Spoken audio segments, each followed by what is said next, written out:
오늘 볼 말씀의 내용은 계시록 12장 1절로 6절입니다. 계시록 12장의 주제는 해를 입은 여자와 붉은 용에 관한 것입니다. 1절을 읽겠습니다. 하늘에 큰 이적이 보이니 해를 입은 한 여자가 있는데 그 발 아래는 달이 있고 그 머리에는 12별의 면류관을 썼더라. 아멘. 여기에 등장하는 여자는 첫째, 해를 입고 있으며 둘째, 발 아래에는 달이 있고 셋째, 머리에는 12별의 면류관을 쓰고 있습니다. 그러면 여기서 해와 달과 별이란 무엇일까요? 아담부터 지금까지 약 6천년의 인류 역사를 세 시대로 구분해 본다면 첫째, 아담부터 모세까지의 족장시대에 살았던 하나님의 종들은 별로 상징되며 둘째, 모세부터 그리스도의 초림까지 구약의 이스라엘은 달로 상징되며 셋째, 그리스도의 초림부터 재림까지의 신약의 성도들은 해로 상징되는 것입니다. 그러므로 1절에 나오는 여자는 어느 특정한 여자가 아니라 역대로 부름받은 하나님의 백성들의 총체와 이스라엘을 말하는 것입니다. 이 여자가 하나님의 백성이라는 것은 한편 우리가 그리스도의 신부라는 뜻이기도 합니다. 장차 구원받은 성도는 그리스도의 신부가 되지만 불신자들은 적그리스도의 아내가 될 것입니다. 그러나 자세한 뜻도 모르면서 유럽연합 EU에서는 이 여자에 관한 그림을 그들의 상징 깃발로 사용하고 있으며 더 나아가 로마 가톨릭에서는 이 여자를 마리아라고 하면서 미화시키며 신격화하고 있습니다. 이제 2절을 읽겠습니다. 이 여자가 아이를 베어 해산하게 되매 아파서 애써 부르짖더라. 아멘. 하나님의 의도는 이 여자를 통하여 사내 아이를 낳는 것입니다. 즉 하나님의 백성들 중에서 강하고 이기는 자들이 나오기를 원하신다는 것입니다. 따라서 역대로 하나님의 백성들은 영적 해산의 고통을 겪어왔습니다. 자녀들아, 너희 속에 그리스도의 형상이 이루기까지 다시 너희를 위하여 해산하는 수고를 하노라. 아멘. 2절에서 여자가 사내 아이를 베어 고통당할 때 3절에서는 한 큰 붉은 용이 나타났습니다. 그리고 4절에서는 그 여자가 아이를 낳으면 삼켜버리려고 용이 노리고 있다고 하였습니다. 근신하라 깨어라. 너희 대적 마귀가 우는 사자같이 두루다니며 삼킬 자를 찾느니라. 아멘.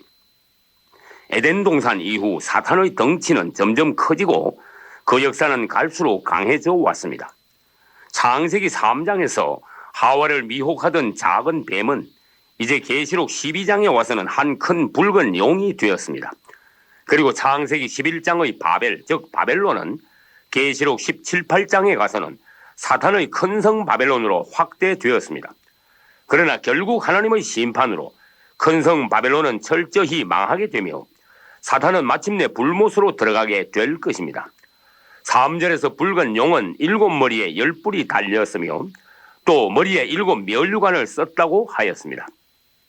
그것은 마지막 때 사탄이 큰 권세를 가지고 이 땅에서 한때 임금 노릇할 것을 나타내는 것입니다. 계시록 13장 1절에는 바다에서 올라온 짐승, 즉 적그리스도에게 7머리와 10뿔이 있다고 하였습니다. 내가 보니 바다에서 한 짐승이 나오는데 뿔이 10이요 머리가 7이라. 아멘. 이로 보건대 사탄과 적그리스도는 하나라는 것입니다. 그리고 다니엘서 7장 7절 이하에서는 바다에서 올라온 넷째 짐승이 10뿔을 가졌다고 하였습니다.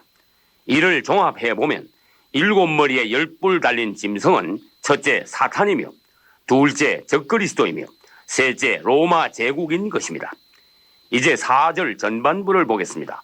그 꼬리가 하늘 별 3분의 1을 끌어다가 땅에 던지더라. 아멘. 여기서 꼬리는 용으로 표현된 사탄의 꼬리이며 땅에 던져진 하늘 별 3분의 1은 타락하여 사탄이 된 천사장 루시엘을 추종한 타락한 천사들을 말하는 것입니다. 하늘 지성소의 대제사장이던 천사장 루시엘은 어느 날 교만이 들어가 하나님의 영광을 강탈하려다가 그의 수종천사 3분의 1과 함께 저주받고 땅으로 쫓겨났습니다. 그 당시의 상황은 이사야 14장 12절로 15절에 기록되어 있습니다. 너 아침의 아들 계명성이여 어찌 그리 하늘에서 떨어졌으며 너 열국을 엎은 자여 어찌 그리 땅에 찍혔는고 내가 내 마음에 이르기를 내가 하늘에 올라 하나님의 뭇별 위에 나의 보좌를 높이리라. 내가 북극 지폐의 산 위에 좌정하리라. 가장 높은 구름에 올라 지극히 높은 자와 비기리라 하도다. 그러나 이제 내가 음부 곧 구덩이의 맨 밑에 빠치우리로다. 아멘. 이제 4절 뒷부분에서는 사탄이 해산하려는 여자 앞에서 아이가 태어나면 잡아먹으려고 한다고 하였습니다. 사탄의 주업은 그리스도를 대적하고 성도를 핍박하며 미혹하는 것입니다. 애굽의 바로 왕은 이스라엘의 남자 아기들을 죽이게 했으며 바사국의 하만도 유대인들을 몰살시키려고 했고 헤롯 왕도 베들레헴 근처의 아이들을 죽이게 했으며 사탄은 지금도 신실한 그리스도인들을 핍박하고 있는 것입니다. 당신이 만약 사탄으로부터 적극적인 공격을 받는다면 그것은 당신의 믿음이 그만큼 뜨겁고 높다는 증거가 되는 것입니다. 5절로 넘어가겠습니다. 여자가 아들을 낳으니 이는 장차 철장으로 만국을 다스릴 남자라. 그 아이를 하나님 앞과 그 보좌 앞으로 올려가더라. 아멘.